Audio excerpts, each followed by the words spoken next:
Mona Lisa जो कि एक हाफ लेंथ पोर्ट्रेट है जिसे लियोनार्डो दा विंची ने 500 साल पहले बनाया था। इसे डिस्क्राइब किया गया है as the most known, the most visited, the most written about, the most sung about, the most parodied work of art in the world. Mona Lisa सबसे वैल्यूएबल पेंटिंग्स में से एक है। इसके पास गिनीज वर्ल्ड रिकॉर्ड है for highest known paintings insurance, जिसकी value 1962 में 100 मिलियन यूएस डॉलर्स थी, जो आज का अप्रोक्सीमेटली 1 बिलियन यूएस डॉलर्स है। इस पेंटिंग में जो सबसे ज़्यादा लोगों को अट्रैक्ट करता है वो है इसका फेशियल एक्सप्रेशन। तो जानते हैं आखिर मोनालिसा को इतना मिस्टीरियस क्यों बताया जाता है। सबसे पहले जानते हैं आखिर मोनालिसा थी कौन। जो पेंटिंग का टाइटल है मोनालिसा, जिसे हम कॉमनली इंग्लिश में बोलते हैं, उसमें जो मोना है उसे इटालियन में मोना कहा जाता है, जो कि एक पोलाइट वे है मैम या मैडम या माय लेडी बोलने का इंग्लिश में। तो इसे एज मोनालिसा कहा जाता है इटालियन में। तो इस टाइटल का मतलब है मैडम या माय लेडी। ऐसा माना जाता है कि पेंटिंग में जिस लेडी को डिपिक्ट किया गया है वो लिसा डेल जियोकॉन्डो है, लेकिन ये बात अनसर्टेन है, यानी कि हम कंफर्मली नहीं कह सकते इसके सच होने के बारे में। जियोर्जियो वसारी जो कि एक रिनेसेंस आर्ट हिस्टोरियन है, लिखते हैं कि लियोनार्डो दा विंची ने पोर्ट्रेट बनाने का काम लिया था फ्रांसेस्का डेल जियोकॉन्डो से उनकी वाइफ मोनालिसा के लिए। फ्रांसिस्को डेल जियोकॉन्डो एक वेल्दी सिल्क मर्चेंट थे फ्लोरेंस से। उन्होंने अपनी वाइफ मोनालिसा का पोर्ट्रेट इसलिए बनवाया था क्योंकि उनके अपने दूसरे बच्चे की बर्थ को सेलिब्रेट करना था। लियोनार्डो की बायोग्राफी जो वसारी ने उनके मरने के 31 साल बाद लिखी, एक well known source of information है पेंटिंग के प्रोवेनेंस और सिटर की आइडेंटिटी के बारे में। लियोनार्डो के असिस्टेंट सलाई एक पेंटिंग ओन करते थे जो उन्हें लियोनार्डो ने दी थी अपनी मौत 1524 के बाद, और उस पेंटिंग का नाम ला जियोकॉन्डो था। साल 2005 में हाइडेलबर्ग यूनिवर्सिटी के एक स्कॉलर ने लियोनार्डो दा विंची के कंटेम्पररी ऑगस्टिनो वेस्पुची द्वारा लिखे गए नोट को डिस्कवर किया, जो 14,077 में सिसेरो की एक बुक की प्रिंटिंग में लिखा गया था। ये नोट 15,003 का था और मेंशन किया गया कि लियोनार्डो एक फ्लोरेंटाइन लेडी लिसा डेल जियोकॉन्डो की पेंटिंग पर काम कर रहे थे, और उसका कंपैरिजन किया गया एक नोट ग्रीक पेंटर एपेलिस से। इस डिस्कवरी के बाद ये कंफर्म हो गया था कि लियोनार्डो सही में एक पेंटिंग जो कि लिसा डेल जियोकॉन्डो का पोर्ट्रेट था उस पर काम कर रहे थे साल 15,003 में। हालांकि ये कंफर्म नहीं है कि प्रेजेंटली जो पेंटिंग लोए में रखी है ये वही पेंटिंग है जिसका मेंशन नोट में किया गया है, जैसे कि लिसा डेल जियोकॉन्डो एक अन्य चित्र हो सकता है लियोनार्डो द्वारा जो अभी तक नहीं मिला है। लियोनार्डो दा विंची पर 2019 कैटलॉग राइसन के अनुसार ऐसा वाइडली माना जाता है कि पेंटिंग में लिसा डेल जियोकॉन्डो को ही डिपिक्ट किया गया है। हालांकि इजाबेला डी एस्ट को एज अ पॉसिबल अल्टरनेटिव कहा जाता है, लेकिन कुछ स्कॉलर्स ने सजेस्ट किया है कि लिसा डेल जियोकॉन्डो लियोनार्डो द्वारा एक अलग पेंटिंग का टॉपिक हो सकता है, और वसारी ने कई पेंटिंग्स को एज मोनालिसा डिस्क्राइब किया है। कई थियरीज हैं जो इस पेंटिंग के सब्जेक्ट को बताने की कोशिश करती हैं, जैसे कि इस पेंटिंग में सलाई है जो लियोनार्डो के असिस्टेंट थे, या लियोनार्डो ने खुद को एज फीमेल पेंट किया है। साथ में साइको एनालिस्ट सिगमंड फ्रेड ने थियरी प्रपोज की कि लियोनार्डो ने शायद अपनी माँ को पोर्ट्रेट किया है कैटरीना एक अप्रूविंग स्माइल के साथ as Mona Lisa. Leonardo da Vinci ने मोनालिसा को रिनेसेंस पीरियड में पेंट किया था, जिसकी रेजेम्बलेंस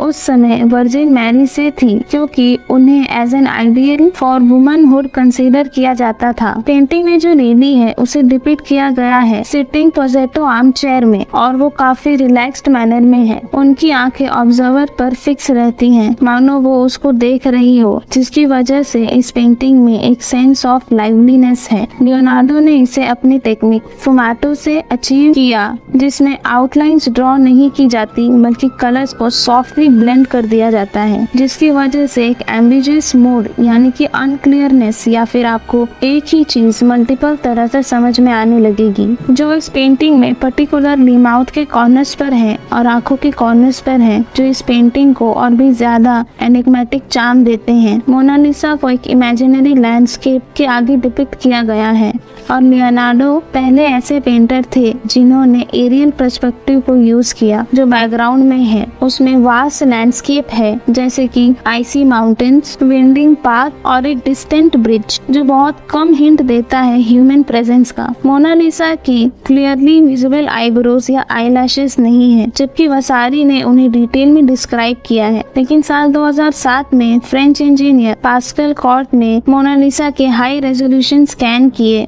और ये बताया कि मोनालिसा ओरिजिनली आईब्रोज और आईलैशेस के साथ पेंट की गई थी, लेकिन ये समय के साथ धीरे धीरे गायब हो गई, जिसका कारण ओवर क्लीनिंग है। कॉर्ट ने ये भी डिस्कवर किया कि पेंटिंग पर काफी बार काम किया गया है और उसके फेस के साइज के साथ उसके आंखों की डायरेक्शन में काफी चेंजेस किए गए हैं। साथ ही ये भी पता चला कि पेंटिंग की एक लेयर में सब्जेक्ट को डिपिक्ट किया गया था हेयर पिन्स और हेड ड्रेस जो पर्ल्स के साथ थे, जिसे बाद में स्क्रब आउट कर दिया गया और ओवर पेंट कर दिया गया। साल 2003 में हार्वर्ड यूनिवर्सिटी की रिसर्च में प्रोफेसर मार्गरेट लिविंगस्टन ने ये बताया कि मोनालिसा की स्माइल डिसअपीयर हो जाती है जब हम उसे डायरेक्टली देखते हैं, जिसे फोवेल विजन कहा जाता है। ऐसा इसलिए है क्योंकि ह्यूमन आई फोवेल विजन में क्लियर इमेज बनाती है और शैडोज को अच्छे से परसीव नहीं कर पाती, लेकिन पेरिफेरल विजन जो शैडोज के लिए सेंसिटिव है वो इस स्माइल को और इफेक्टिवली पिक कर पाता है। इस फाइंडिंग से पता चलता है कि मोनालिसा को डायरेक्टली देखने की जगह पेरिफेरली देखने से उसकी स्माइल और ज्यादा व्यू में आती है, जो मोनालिसा के एनिग्मेटिक एक्सप्रेशन और उसकी मिस्ट्री को दिखाता है। जैसे कि जब किसी की फोटो खींची जाती है तो उसे कहा जाता है कि वो सीधे कैमरे के लेंस में देखता है, जिसकी वजह से ऐसा लगता है कि फोटो वाला इंसान डायरेक्ट आपको देख रहा है। इस फिनोमेना को द मोनालिसा इल्यूजन कहा जाता है क्योंकि इस पेंटिंग में सिमिलर इफेक्ट है। मोनालिसा के काम के एग्जैक्ट डेट्स पर काफी डिबेट्स होते हैं। कुछ आर्ट हिस्टोरियंस का मानना है कि ये 15,013 के बाद पेंट हुई, पॉसिबली अराउंड 15,016 या 15,017, जब लियोनार्डो फ्रांस में थे। ऐसा माना जाता है कि जब लियोनार्डो फ्रांस में गए तब उन्होंने इस पेंटिंग पर काम जारी रखा और इनका राइट हैंड पैरालाइज्ड हुआ 15,017 के आसपास, जो एक कारण हो सकता है इसे अनफिनिश्ड छोड़ने का। बाद में मोनालिसा की कई कॉपीज बनाई गई जिसमें कॉलम दिखाई देते हैं, जिससे ऐसा लगने लगा कि पेंटिंग को ट्रिम कर दिया गया था। लेकिन 1993 और 2008 में इन्वेस्टिगेशन के बाद ये कंफर्म हो गया कि पेंटिंग को कभी भी ट्रिम नहीं किया गया था। पेंटिंग को फॉन्टेनब्लेau के पैलेस में रखा गया था जब तक कि इसे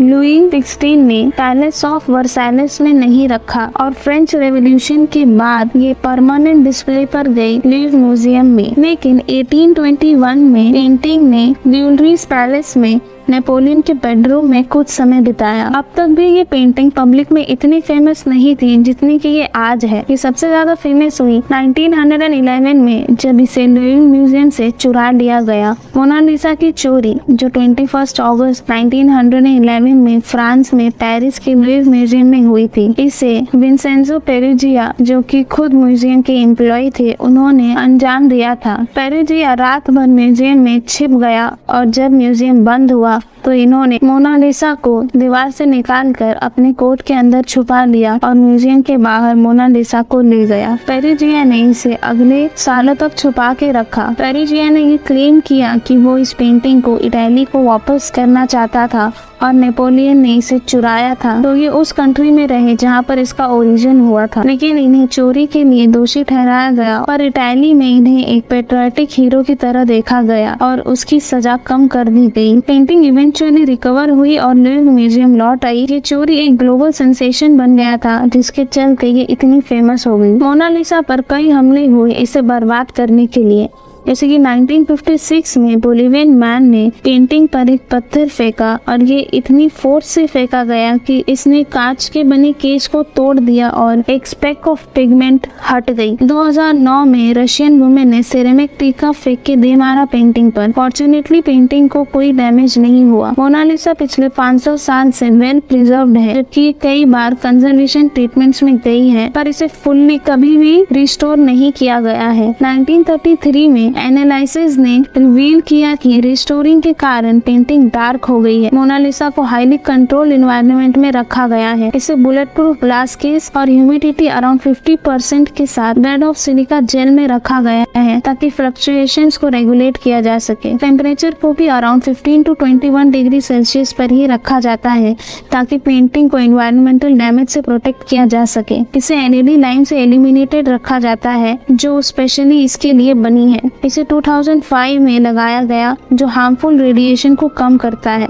लियोनार्डो की 500th डेथ एनिवर्सरी पर उनके कामों का एक बड़ा एग्जीबिशन किया जो अक्टूबर 2019 से फरवरी 2020 तक चला, लेकिन इसमें मोनालिसा को इंक्लूड नहीं किया गया था क्योंकि इसकी हाई डिमांड के चलते और पेंटिंग म्यूजियम में अपनी गैलरी में ही डिस्प्ले पर रही। लेकिन इस बात पर कोई शक नहीं है कि मोनालिसा एक टाइमलेस मास्टरपीस है जो दुनिया को अपनी मिस्ट्री, आर्टिस्टिक ब्रिलियंस और कल्चरल सिग्निफिकेंस से अट्रैक्ट करती है। चल रहे रिसर्च, कंजर्वेशन एफर्ट्स और डिबेट्स इसके अट्रैक्शन को और बढ़ावा देते हैं, जिससे ये ह्यूमन क्रिएटिविटी और फैसिनेशन विद आर्ट का एक एंड्यूरिंग सिंबल बन चुका है।